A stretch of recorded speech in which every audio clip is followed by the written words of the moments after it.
Latvijas Radio 3 programma Klasika.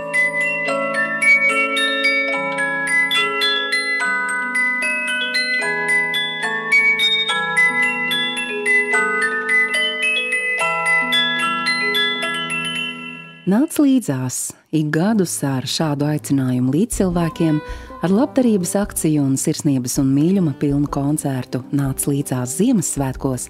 Mūs uzrunā fonds, kas atbalsta bērnus un jauniešus ar īpašām vajadzībām. Jau daudzus gadus fondu Nāc līdzās vada Sarma Freiberga, un adventa kalendārā šodien viņas pārdomas. Adventa kalendārs Klasikā.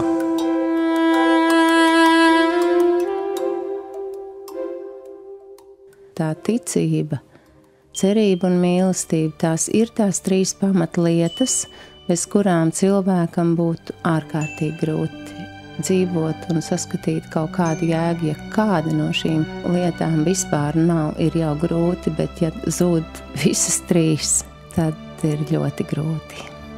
Un ja mēs skatāmies tādu pieaugušo pasauli un salīdzinām ar bērnu pasauli, tad bērnam arī ir gaidu laiks, cerību laiks, tikai bērni varbūt gaida kaut ko gaišu, vairāk prieku ar Ziemassvētkiem, jo Ziemassvētkos ir šīs piparkūkas un ir dažādas citas izdarības, ar ragaviņām braukšana vai kas tam līdzīgs.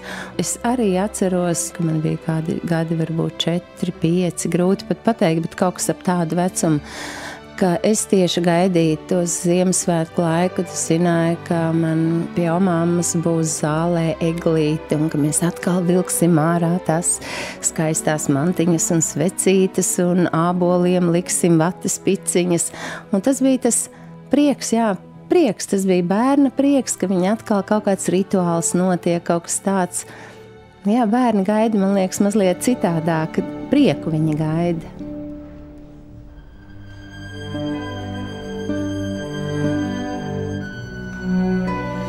Ja cilvēks attīstās un nestāv uz vietas, viņš arvien vairāk varbūt pievēršas šai domāšanai, kas tad īsti ir tas, ko mēs darām, kāpēc mēs dzīvojam, kas ir mūsu virsuzdevums, varbūt ne tikai paēst un radīt pēcnācējus, ko ir ieprogrammējusi fizioloģija un daba, bet tieši cilvēku virsuzdevums, kādēļ viņš dzīvo un ko tad viņš grib šeit atstāt aiz sevis, varbūt kādu darbu labu, kas palīdz visiem citiem. Un es kā fonda Nāc līdzās vadītāji šai gadījumā visvairāk domāju par šo, ko es varu dot citiem, lai sagādātu prieku šajos svētkos.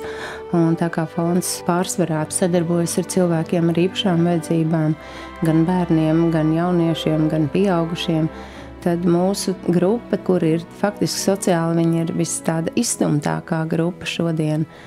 Tādēļ šis uzdevums man liekas tik svarīgs, kā šiem cilvēkiem likt sajusties vajadzīgiem un īpaši droši vien Ziemassvētki. Ir šis laiks, kad viņiem likt sajusties, ka viņi ir tikpat vajadzīgi, ka viņi ir tikpat varoši, ka viņus tāpat mēs vēlamies redzēt savā vidū, un šie cilvēki var dot pretī tik lielu atklātību, pozitīvās emocijas, caur to savu mīlestību, tādu nesaudzīgu. Es zinu, visi cilvēki, kas ir saskārušies un nav nobijušies. Vispirms jāsaka, nav nobijušies un ir nākuši kopā ar mums. Man nav nācies sastapt nevienu cilvēku, kurš pēc tam teiktu, ka tas ir bijis velti, ka viņš nav iegūs neko. Drīzāk es teiktu, jebkurš, kurš ienāk, vienmēr saka, jā, es esmu sācis pārdomāt kaut ko citādi.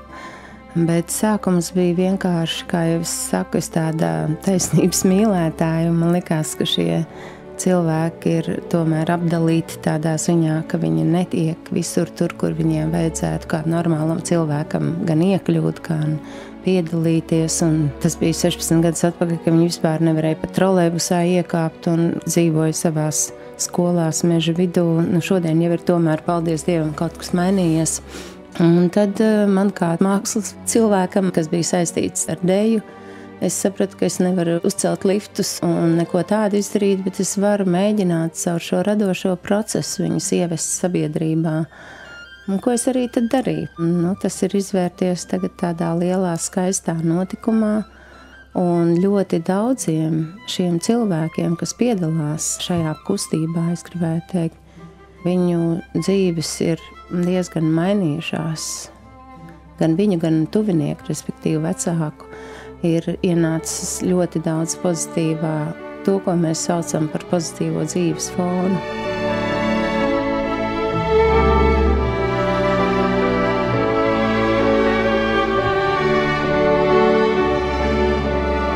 Ja cilvēkam ir kādi funkcionāli traucējumi jau no dzimšanas, kurus nevar izārstēt, tā ir tā kļūda, ka mēs vācam varbūt kādreiz ziedojumus un sakam, jā, tur izoperēsim lietas, kuras nav operējamas. Diemžēl tā notiek, un tā jau ir vairāk, es domāju, ir ārsta atbildība, kas dod cerību, kur faktiski nav nekādas cerības. Viņa nevar būt.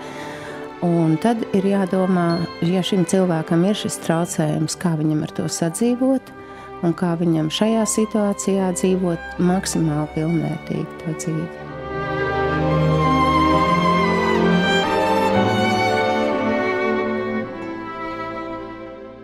Ir tā, ka gada laikā visdažādākajās radošajās aktivitātēs, tā skaitā, piemēram, tagad mums ir labdarības kartiņa akcija, kur bija iesūtījuši vismaz kā 300 bērni savus zīmējumus. Protams, ka mēs atlasījām tikai pašus rūpīgākos un interesantākos 36, bet kopumā gada laikā visās izstādēs un koncertos un tādās radošās izpausmēs piedalās apmēram 2000 cilvēku.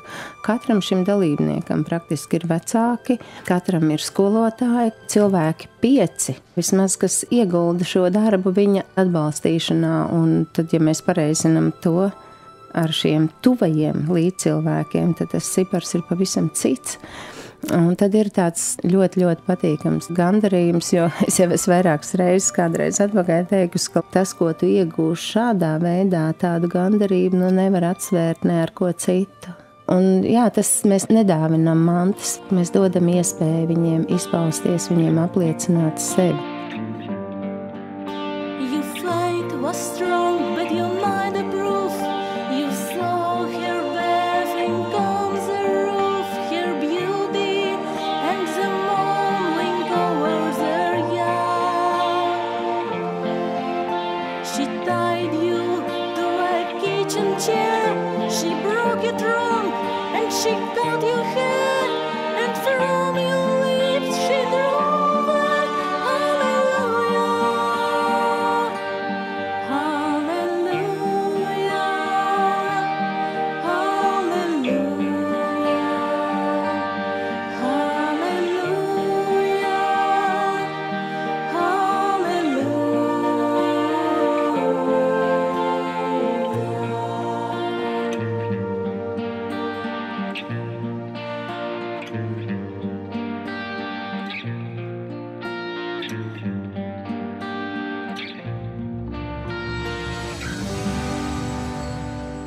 Maybe there is a God above, but all I ever learned from love was how to shoot at someone that won't do you.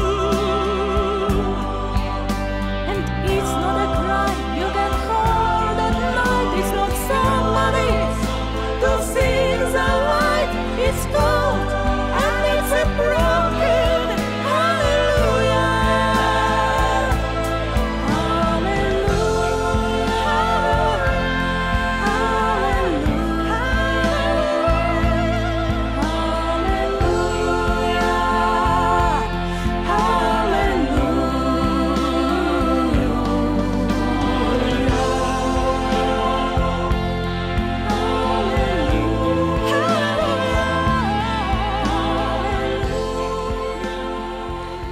Šodien adventa kalendārā savās pārdomās un atziņās dalījās fonda Nāc līdzās vadītāja Sarma Freiberga, bet Leonārda Koena dziesmu Aleluja no šī gada labdarības akcijas koncerta Nāc līdzās Ziemassvētkos kopā ar Ilonu Bageli dziedāja fonda laureāts Ilja Orlovs.